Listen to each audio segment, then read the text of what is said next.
Hey, good morning. I've already kind of said that, but whatever. Here's the thing. I'm starting this video kind of over again. There's a lot of things that I filmed on this trip that I'm cutting. It's because of you. It's to save your time. So I'm here for my sister-in-law. Like, that was the first reason I was here, right? Like, the goal today was to find this mirror for my sister-in-law. She's wonderful. She's always been fantastic, and I'm here looking for that. And that didn't work, as you saw over there. I'm pointing to where that car was. And then I came looking around. I had a few cars that I pulled up that I wanted to look at, including a little Toyota Paseo, which is that red car right there, just to check out an old, 1996 Paseo or whatever. And from there, it led me to this Honda Fit. And from there, it led me to something that I did not expect to see in the junkyard, a Maserati. Now, this thing is a 2012 Quattroporte. I don't know, guys. I only know that because it's written on the side of the car in like grease pen. But the front has been taken. The front brakes are gone, but the rear brakes are there. And I wanted those brakes. You guys know I buy brakes often. And they're big red monoblock brakes that say Maserati on them. And this junkyard charges, I think, $40 per caliper. So I'm like, okay, for 80 bucks I can get these, get $250 out of them, and I'd be happy, Get the wheels off, no problem. Go to look at the brakes. I did those Acura brakes recently. They're like a 19 millimeter. These have a hex head. I don't keep hex heads with me in my bag. So I ran out to the car. I got these guys that I picked up at Harbor Freight a while back. These are like, it's a 3-pack. It has a Torx thing with it, like $5. And I've kept in my car for whatever reason. Even the Stander, which I drive a Toyota, but whatever. So I'm gonna go grab this, and I got it. And my biggest one is an 8, and it's too small. And I had this whole video about how, well, that's it. No mirror for sister-in-law, no brakes, bummer.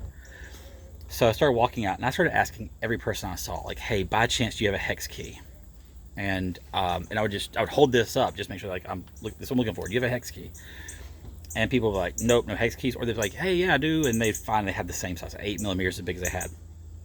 And so I kind of gave up hope. There's nothing nearby here. I kind of gave up hope. And I stopped, and I asked somebody else. Like, it was the last guy before I got to the exit. I said, hey, man, do you have a hex key? I point to it. And he's like, yeah. And he pulls out, and it's an 8 millimeter. And I'm like, I need bigger.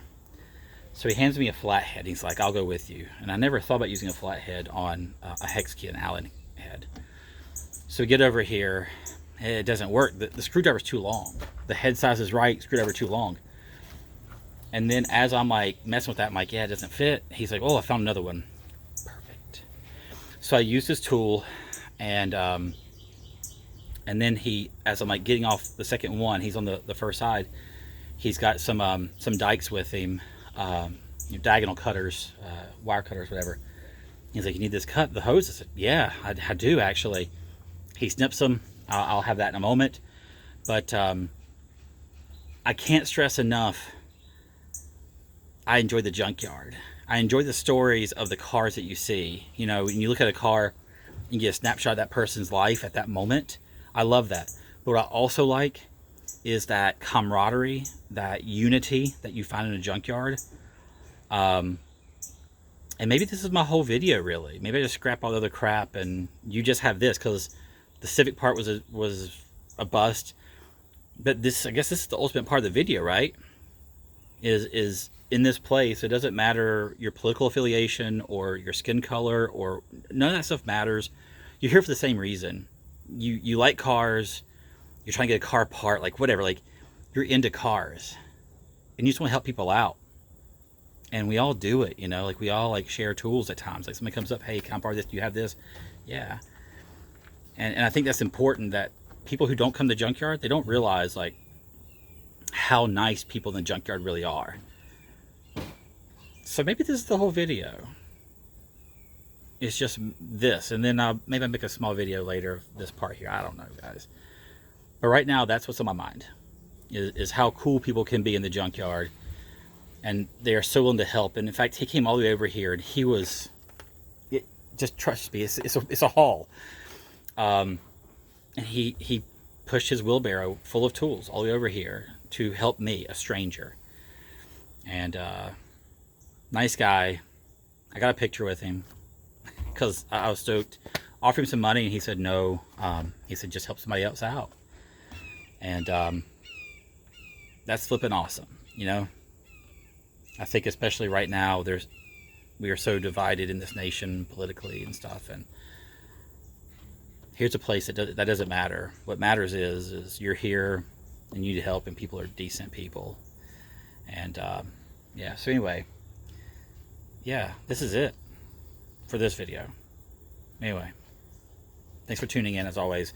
I appreciate you guys. So thanks.